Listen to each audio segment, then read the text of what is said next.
It was the kind of night that makes a city feel alive. The rain poured down in sheets, bouncing off cracked sidewalks, pooling in gutters, washing neon reflections into rivers of color. The storm had stripped the streets of their usual noise, leaving only the hum of flickering lights, the occasional car rushing past, and the steady drum of rain. I was walking home from work, hood pulled low, when I ducked into a small convenience store. The place was quiet, empty except for a young cashier behind the counter. She looked exhausted but alert, her dark eyes scanning the aisles, her posture straight despite the fatigue etched on her face. She couldn't have been older than 22. As I grabbed a drink from the fridge, the bell over the door jingled. A man entered. Not just any man. Even soaked to the bone, his presence filled the store like a thunderclap. He wore an immaculate tailored suit, his silver cufflinks glinting under the fluorescent lights. A sleek watch probably worth more than my car gleamed on his wrist. His salt and pepper hair was perfectly styled, not a strand out of place despite the rain. Everyone knew who he was. Vincent Raines, billionaire real estate mogul, the man who owned half the city. He walked straight to the counter, tossing a bottle of expensive whiskey onto it. "Ring it up," he said, his voice low and sharp. The cashier fumbled with the scanner. Her hands were trembling, and I could see the panic flickering in her eyes. Vincent noticed. His lip curled. "What's wrong with you? Can't you do your job?" She opened her mouth to apologize, but he cut her off with a hiss. "Don't look at me like that. I see the judgment in your eyes. People like you, you're all the same." The venom in his voice froze me in place. The girl lowered her gaze, trying to stay calm. "Sir, I wasn't—" "Shut up." He leaned over the counter, towering over her. "You think I care what you think of me? I've bought judges, cops, mayors. You're nothing, just a cashier." I felt my blood boil, but I didn't say anything. Instead, I watched as she straightened her back, her trembling hands suddenly steady. Her voice was calm when she said, "I'm just doing my job, sir. Nothing more." Her quiet strength threw him off. For a moment, he froze, his jaw tightening. Then he slapped $100 bill onto the counter, grabbed the whiskey, and stormed out into the rain. The bell above the door chimed as he left. The silence that followed was deafening. I approached the counter, heart pounding. "Are you okay?" I asked softly. She didn't look at me right away. When she finally did, her eyes were distant, haunted. "I'm fine," she whispered. But she wasn't. I could see it. Her name was Ava. We talked briefly as she rang me up, her hands still trembling slightly. She tried to brush it off, said she was used to customers like that. But there was something in her tone that made me linger. Outside, the storm had worsened. I hesitated, then offered to walk her home after her shift. She studied me for a moment before finally nodding. When she closed the shop, we stepped into the downpour together. She pulled her hood tight over her braids, her thin jacket no match for the storm. "You live far from here?" I asked, raising my voice over the rain. "Not far," she said, but her pace was quick, her shoulders stiff. She wasn't just hurrying because of the weather. "You okay?" I asked. "I'm fine." She said it automatically. I didn't believe her. As we turned down a narrow street, I glanced over my shoulder. Nothing but shadows and rain, but something about the night felt wrong. "You feel like we're being followed?" I asked. She hesitated, then whispered, "Yeah." My stomach tightened. We kept moving, cutting through side streets. That's when I saw it, a black car crawling along the intersection, its tinted windows like mirrors in the rain. Ava noticed too. Her breath quickened. "Keep walking," I murmured. The car turned and disappeared down another street, but the tension in Ava's body didn't ease. By the time we reached her apartment, she was shaking. The building was old, its bricks crumbling, its entrance secured by 3 heavy locks. Inside, the hallway smelled of mildew and old paint. Ava's apartment was small but tidy, just a couch, a small table, and a bookshelf full of worn paperback. On the table was a framed photograph of a woman with warm, tired eyes. "My mom," Ava said softly when she caught me looking. "She died when I was 9. "I'm sorry," I said. "She used to tell me stories," Ava continued, "about staying brave, about never letting people break me." Her voice trembled. "She died trying to protect me." I looked at her, and something clicked. This wasn't just a woman scared of a rude customer. She was scared of him. "You know Vincent Raines, don't you?" I asked quietly. She froze. "I saw something," she whispered finally. "When I was a kid. Something I wasn't supposed to see." Her hands tightened around her mug. "He had people burn down a building with families inside. My mom tried to take me away, but he found us, paid people off, kept me quiet. I've been hiding ever since." The weight of her confession was suffocating. Vincent Raines wasn't just rich. He was a predator. That's when we heard it. A soft click. We both froze. It was one of the locks on her door. "Stay here," I whispered. The second lock clicked. Then the third. I grabbed a lamp from the side table, holding it like a weapon. The door swung open. A man in black stepped inside, his face hidden under a hood, a gun in his hand. "Get behind me," I shouted. Ava scrambled backward, knocking over her mug. The man raised his gun. I swung the lamp as hard as I could. It smashed into his head, sending him sprawling into the hallway. The gun clattered across the floor. "Run!" I yelled. Ava grabbed her coat, and we bolted down the hallway. Behind us, the man groaned, trying to get up. We flew down the stairwell, bursts of thunder masking our footsteps. "Who was that?" I hissed. "Vincent's men," Ava panted. "They're here for me." We burst through the lobby door into the storm. The street was empty, but I knew that wouldn't last. A black car roared to life at the corner. Headlights flared. We sprinted down a side street, my grip tight on the stolen gun. The car followed, its engine growling like a predator.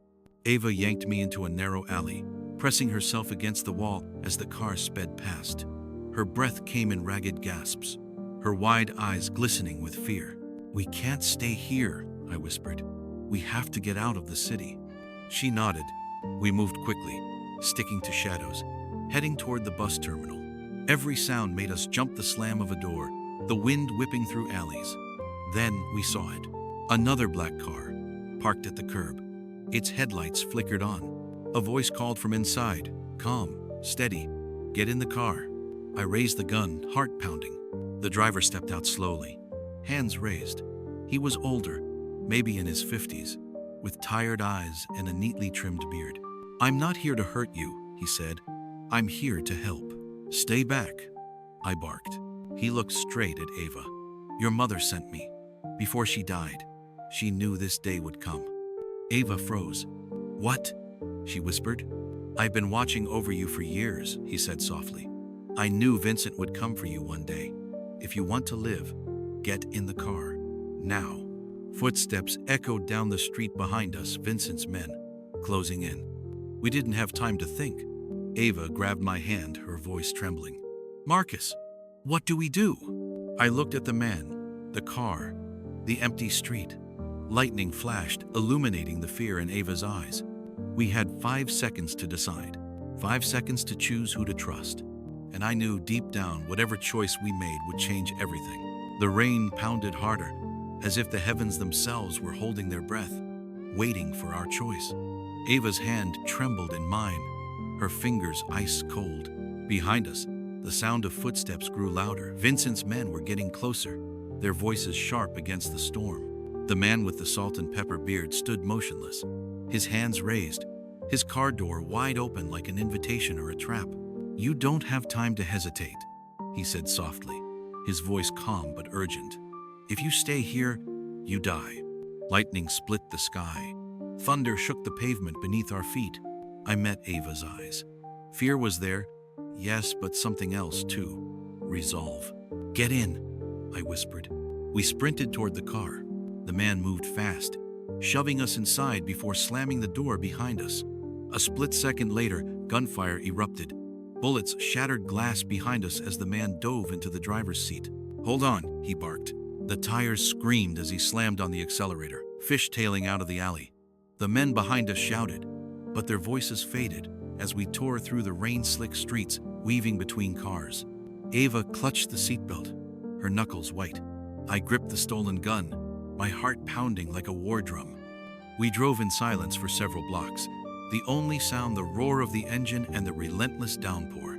Finally, Ava spoke. "Who are you?" The man glanced at her in the rearview mirror. Name's Elijah. I worked for your mother. My mother's dead, she said flatly, though her voice cracked. Elijah's eyes softened. I know. I was there when she gave her life for you. Ava's breath hitched. You knew her? I owed her everything, Elijah said. She saved me years ago. Told me if anything ever happened to her, I was to protect you. That's why I've been keeping tabs on you, Ava. Vincent doesn't forgive. He doesn't forget. I leaned forward. Why now? Why send his men after her tonight? Elijah's jaw tightened. Because Ava's the only living witness to one of his secrets. The fire. The families. He thought he silenced everyone, but your mother smuggled out proof. And now, he knows Ava has it.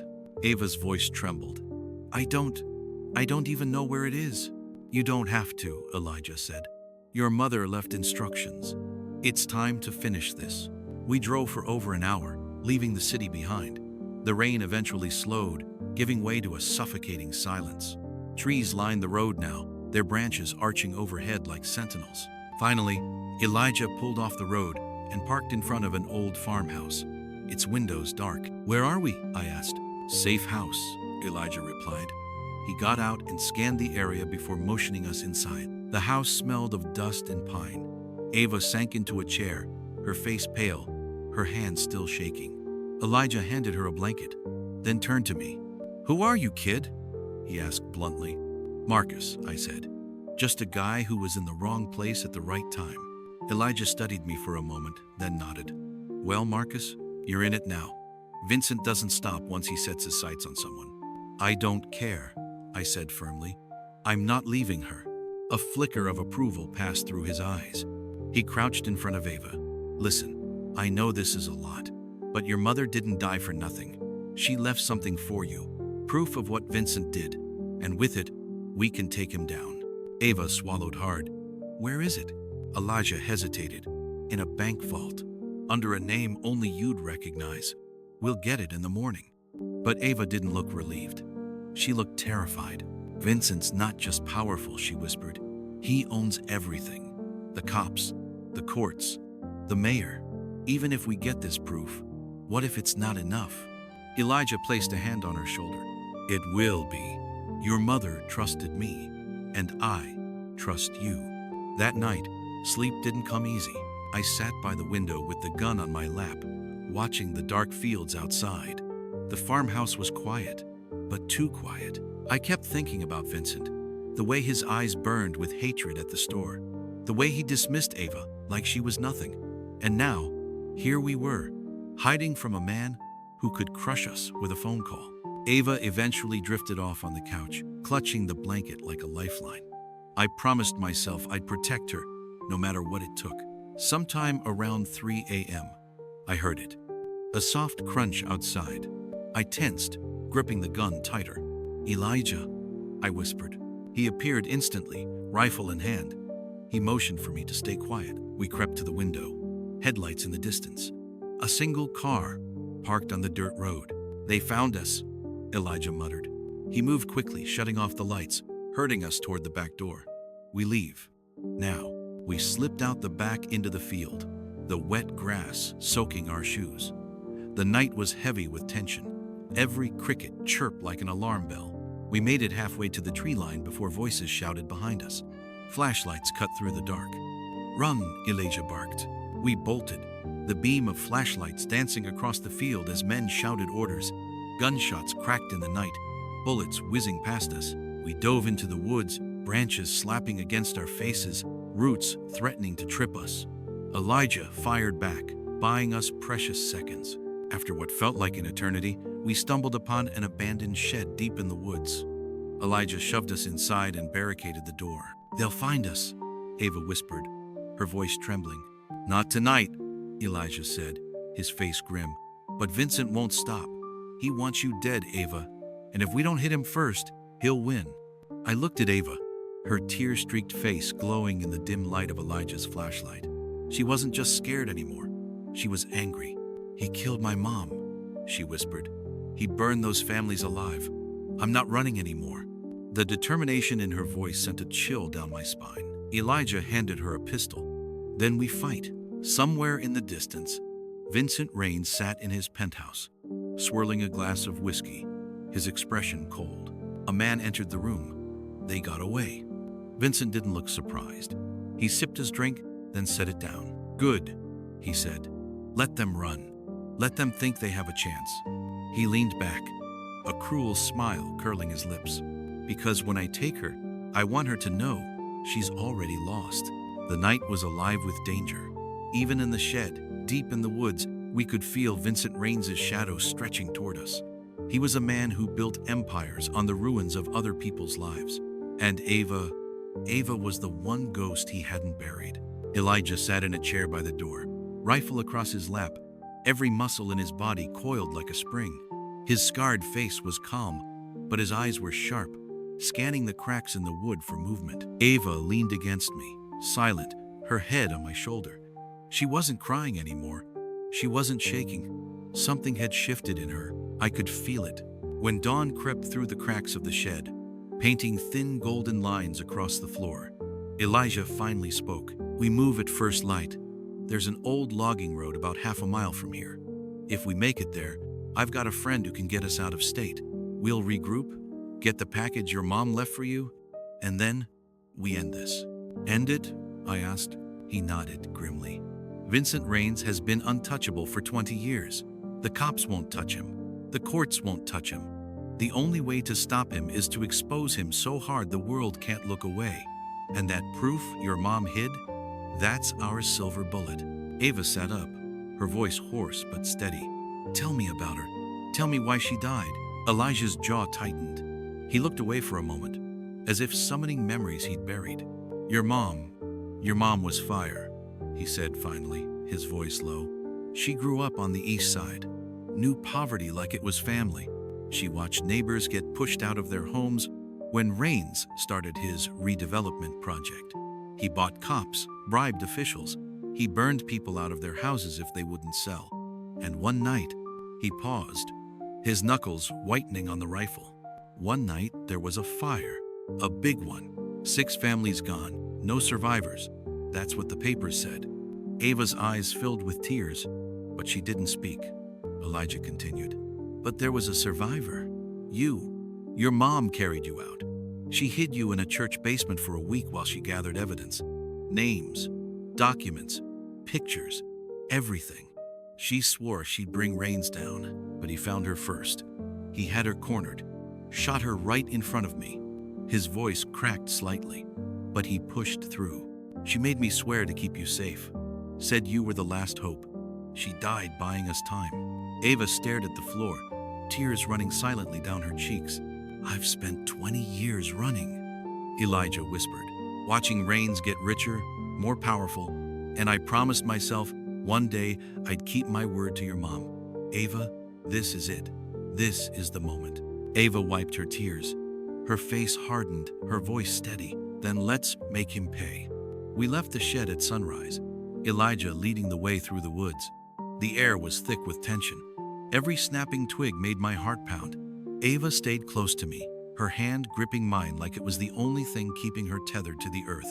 We reached the logging road, just as Elijah had said. A dirt path lined with abandoned machinery, weeds growing through rusted tires. Stay low, Elijah said, crouching as he scanned the area. We started moving down the path, our footsteps muffled by the damp earth. For a moment, it felt like maybe, just maybe, we were going to make it out. And then I heard it, the low hum of an engine. A black SUV rolled out of the trees ahead, its headlights off. Another appeared behind us, blocking the path. Elijah swore under his breath. They found us. Doors opened. Men in black suits. One of them called out, his voice smooth, mocking. Mr. Raines wants to see the girl. Ava's hand tightened around mine. I stepped in front of her. Not happening, the man smirked. You really think you're leaving here alive? Elijah didn't wait for him to finish. He raised his rifle and fired. The first man dropped instantly. Chaos erupted. Bullets tore through the trees as we dove for cover. Elijah barked orders, firing shot after shot with terrifying accuracy. I dragged Ava behind an overturned logging truck, my heart hammering in my chest. They're flanking us, Elijah shouted. I peeked around the truck and saw them moving through the trees, trying to surround us. My hands shook, but I aimed the pistol Elijah had given me and squeezed the trigger. One of the men went down. Ava grabbed my arm. "We can't stay here." She was right. We were sitting ducks. "Elijah," I yelled, "we need to move." He nodded, reloading quickly. On my signal. 3, 2, 1. We broke cover, sprinting toward the woods as bullets tore through the air. Elijah stayed behind, laying down cover fire. "Go," he shouted, "I'll catch up." We ran, branches whipping at our faces, adrenaline surging through every nerve. Behind us, the gunfire grew louder. And then, silence. I skidded to a stop, chest heaving. "Elijah?" Ava whispered. We waited. No footsteps, no gunfire, nothing. Panic gripped me. I turned to run back, but Ava grabbed my arm. "Marcus, no," she cried. "He's buying us time. We have to go." I hesitated, torn between instinct and survival. Ava's tear-streaked face was filled with fear, but also determination.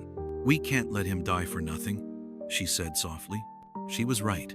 We ran deeper into the forest, the sound of the SUV engines fading behind us. Hours later, exhausted and bleeding from scratches, we stumbled onto a highway. Cars whooshed by, drivers oblivious to the chaos we'd just escaped. We flagged down a passing truck. The driver, an older man with kind eyes, took one look at Ava's terrified face and opened the door. "Where to?" he asked. Ava hesitated, then said, "First National Bank, downtown." The driver frowned. "That's hours away." "Please," Ava whispered. "We have to go." He nodded and drove off, the hum of the engine lulling us into an uneasy silence. Ava leaned against me, her eyes distant. "We're gonna get that proof," she whispered. "We're gonna finish this." I held her close, but a sinking feeling gnawed at me, because deep down, I knew this wasn't over. Vincent Raines wasn't the kind of man you ran from. He was the kind of man who always found you.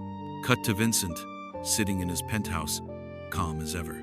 A faint smile played on his lips as he watched security footage of the ambush. "They're heading to the bank," he said softly. His lieutenant nodded. "How do you know?" Vincent sipped his whiskey. "Because that's exactly where I want them to go." The truck rumbled down the highway, carrying us closer to the heart of Vincent Raines' empire. Ava sat next to me, her head against the window, her eyes locked on the blur of streetlights passing by. She wasn't trembling anymore. She wasn't even afraid. There was something new in her face, steel. Vincent had taken everything from her. Her mother, her childhood, her peace. But this time, she wasn't running. By the time we reached downtown, the city was awake, but the storm hadn't broken. Clouds hung heavy over the skyline, and Vincent's tallest building rose above it all like a crown. The First National Bank sat just beneath it, marble columns glistening with rain. "This is it," Ava whispered. We stepped out of the truck. The driver gave us a solemn nod, sensing this was more than a stop. Inside, the bank was nearly empty. The polished floors reflected the soft glow of chandeliers. It was almost too calm, like the world didn't know a predator was watching us. Elijah's words echoed in my mind. "Your mother left something for you. Proof. It's the only way." Ava approached the front desk. I need access to a safety deposit box," she said softly, handing over her mother's ID, preserved in a plastic sleeve. The clerk glanced at it, then at Ava. Recognition flickered in his eyes, but he said nothing. He nodded and led us down a long hallway lined with vault doors. The metal door to the vault creaked open. Rows of small boxes stretched from floor to ceiling. Ava's hands shook as she slid the key into one of them. She pulled out a thick envelope. It was heavy. Inside were photographs, documents, and most damning of all, a series of signed orders, proof of arson, bribery, and murder. Vincent's entire empire laid bare in ink. Ava's breath caught in her throat. She did it," she whispered. "She kept everything." And then we heard it. A slow clap. We spun around. Vincent Raines stood in the vault doorway, flanked by 2 armed men in suits. His face was calm, almost amused. "I'll admit," he said smoothly, "I didn't think you'd make it this far." Ava clutched the envelope to her chest, her eyes blazing with defiance. "Why?" she spat. "Why kill them? Why burn everything down?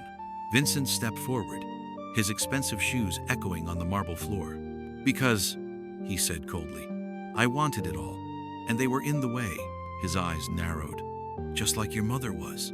Just like you are. One of his men stepped forward, gun raised. But before he could fire, a shot rang out. The guard dropped. Elijah emerged from the shadows, his rifle smoking. He was bleeding, limping, but alive. Drop it, Vincent, Elijah growled. Vincent didn't flinch. He smirked. You think killing me changes anything? I own this city. My reach is... Ava cut him off. You don't own the truth. She reached into the envelope, pulling out a small flash drive. This isn't just paper, she said. It's everything. Video, audio, signed contracts. You killed families, Vincent. You killed my mother. And now the world's gonna know. Vincent's calm mask faltered for the first time. You wouldn't dare, he hissed. Ava smiled coldly. Already did. Vincent froze. I pulled out my phone and showed him the screen. A live feed was broadcasting Ava's words to every major news outlet. The footage of his crimes, images of the burned homes, bank transfers, documents was already going viral. Vincent's face turned pale. You don't know who you're messing with, he stammered. No, Ava said softly, stepping closer. You don't know who you messed with. She raised the pistol Elijah had given her and pointed it at him. For a long, tense moment, no one breathed. Vincent's guards looked unsure, fear creeping into their hardened faces. Then Vincent did something none of us expected. He laughed. You think this ends me? He sneered. I'll walk out of here in cuffs, and in 6 months I'll be back in this same office, richer than ever. You can't kill a man like me. Ava's finger tightened on the trigger. No, she whispered, but I can make sure you never hurt anyone again. By the time the police arrived, Vincent was on his knees, his wrists bound. The guards had surrendered, and the flash drive was already in the hands of a dozen reporters. The billionaire who once yelled at a cashier was now a man stripped of everything, his power, his wealth, his empire. But Ava didn't smile. As we stepped out into the rainy street, she looked up at the sky, her face unreadable. Justice doesn't bring her back, she said softly. I placed a hand on her shoulder. No, but it makes sure she didn't die for nothing. Elijah leaned heavily on me, wincing from his wounds. She'd be proud of you, he told Ava. Ava nodded, tears finally breaking through. She clutched the envelope close, as if it were her mother's embrace. The world now knew Vincent Raines for who he truly was. The predator had become prey, and for the first time in 20 years, Ava felt free. Later that night, as Vincent sat in a holding cell, stripped of his designer suit, he glared at the wall. His empire had crumbled, but his hatred burned brighter than ever. This isn't over, he muttered. But for Ava, it was. She walked out of the police station, rain washing over her like baptism. She wasn't the frightened cashier anymore. She wasn't the orphaned girl hiding from shadows. She was her mother's daughter. And she had won.